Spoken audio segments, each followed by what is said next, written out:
Hello ladies and gentlemen, and welcome to a Thursday evening episode of Ted's Booze Cellar, the premier alcohol review show here on YouTube. With me, your most gracious host, Ted. It is currently just about to go 9:15 on the evening of the 4th of July 2024.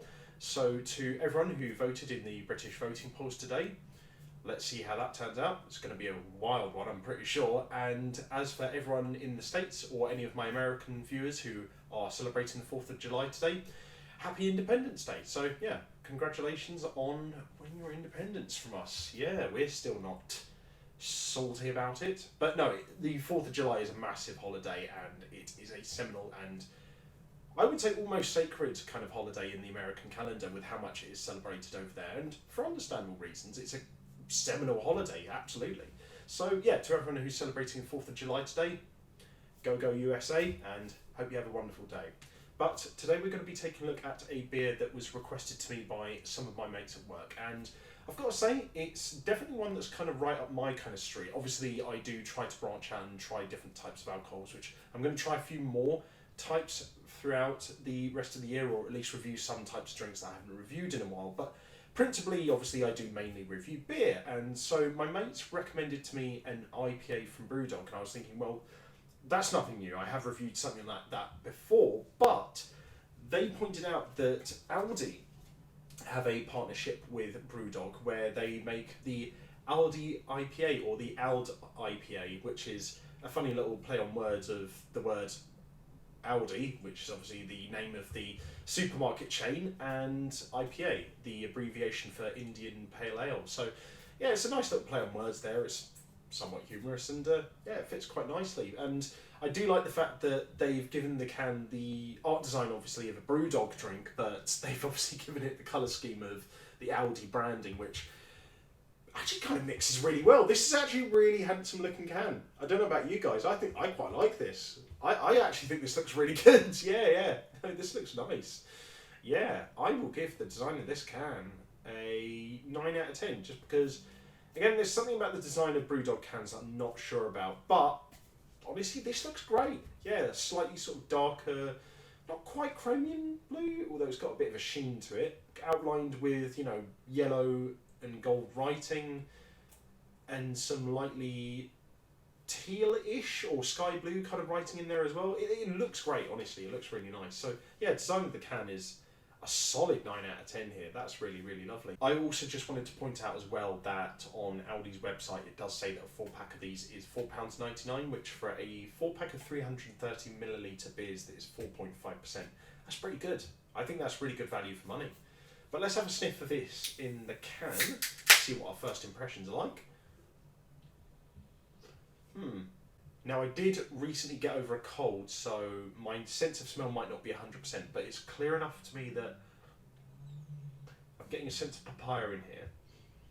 It's a pretty understated nose in the can, so I'll give it like a 6 out of 10. There's not much to sort of really analyse, but it smells fine. It's just like a mildly papaya-y smell that's quite nice. But let's pour it into this glass and see what our real impressions of the nose are like. So I'll give the nose in the can a 6 out of 10. And then, in the glass,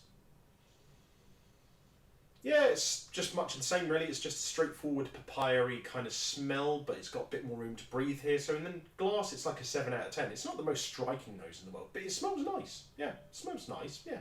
So I'll give the nose a 7 out of 10, probably like a mean average of around like 6.5 out of 10, I'd say. But yeah, it smells good.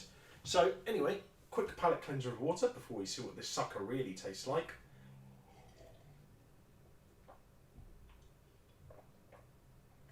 So, to everyone at home, hope you have a great weekend ahead, and to everyone who suggested this as well as my buddy Dane, thank you very much. Bottoms up. Let's see what the sucker tastes like.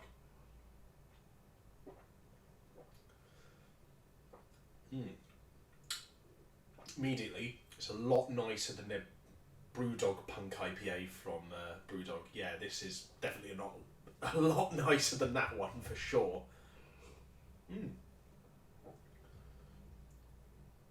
It's funny, it's kind of got like the main body of flavour of like a nice simple papaya-y, slightly mango-y IPA, and and then it's kind of got almost like a finish of like a session lager almost. Like there's a bit of hoppy bitterness at the end, but it's kind of got more of the texture and flavour of like a standard session craft lager almost at the end, which is really interesting. It kind of actually cuts off the bitter papaya flavour in the main through line really, really nicely at the end, and kind of complements it really well actually. So yeah, no, I'm really pleasantly surprised by this, because while I do think that Brewdog do make some really good quality beers, for example, I love Elvis juice, but my experiences with them in the past, as you guys have seen on this show, has been somewhat inconsistent. So whenever I get a new drink from them to review on here, I do step into it with a bit of trepidation. But this is really good. I like this a lot.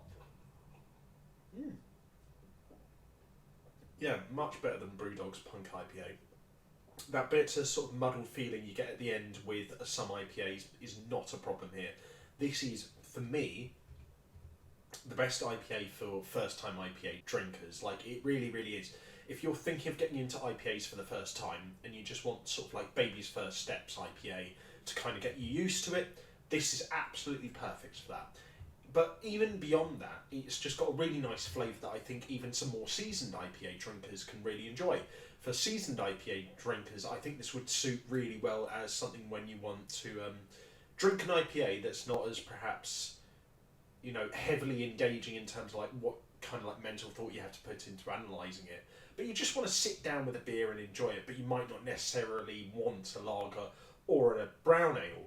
But yeah, I think this is perfect for seasoned IPA drinkers in that sense. And then for first time IPA drinkers, go into it. It's got a really crisp, light texture that complements the bitter flavours in here really well. But those bitter flavours aren't the only aspect of the flavour. You've got this like light, crispy, like almost like juicy, like barley flavour at the end that kind of cuts it off really nicely and sort of offsets the bitterness with a tiny touch of sweetness and juiciness. Honestly, it's really, really nice. It's a really well-rounded, just straightforward, simple kind of IPA. I really, really like this. And yeah, to my mates, including my mate Dane, thank you for suggesting this. I'm going to go out of my way to get this again in the future. This is lovely stuff. What's even better? So I've got some homemade slow cooker chicken curry for dinner. I've got 3 more cans of this to have with it. So I'm going to have a good night. But yeah, no, I really, really like this. This is good stuff. I'm going to keep drinking more of this. Yeah, that's one of my favourite sort of simple IPAs I've had in a long time. Lovely. Yeah, no, I'm going to give that a...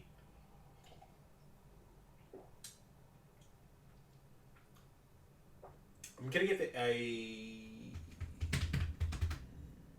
No, I'm going to be generous and I'm going to give it a 7.5 out of 10. There's just like an extra dimension... No, actually, no, you know what? Yeah, 7.5 out of 10. It's good. It's good. There's just like an extra layer to the flavour that I think is kind of missing to make it a bit more fuller bodied. And there is this slight tinny aspect to the aftertaste that I can kind of tell is caused by it just obviously being canned, but at the same time it's particularly stronger here than in some other canned IPAs, and I'm not really sure how to interpret that, but there's just a few little bits and pieces about this beer that prevent it from becoming an elite level beer, but as it is, it's affordable, it's great for first time IPA drinkers, it's got a nice refreshing palate and texture to it, and the flavour is simple but varied enough to the point where you can enjoy it consistently throughout. Yeah, no, this is great stuff. Really, really would recommend. Well worth the price. 7.5 out of 10 overall. And yeah, a solid, solid beer. Yeah, really, really nice. Thoroughly enjoyed it. But yeah, if you guys like this video, leave a like, share and subscribe. If you have any suggestions for future episodes of Ted's Booze Cellar, let me know in the comment section down below.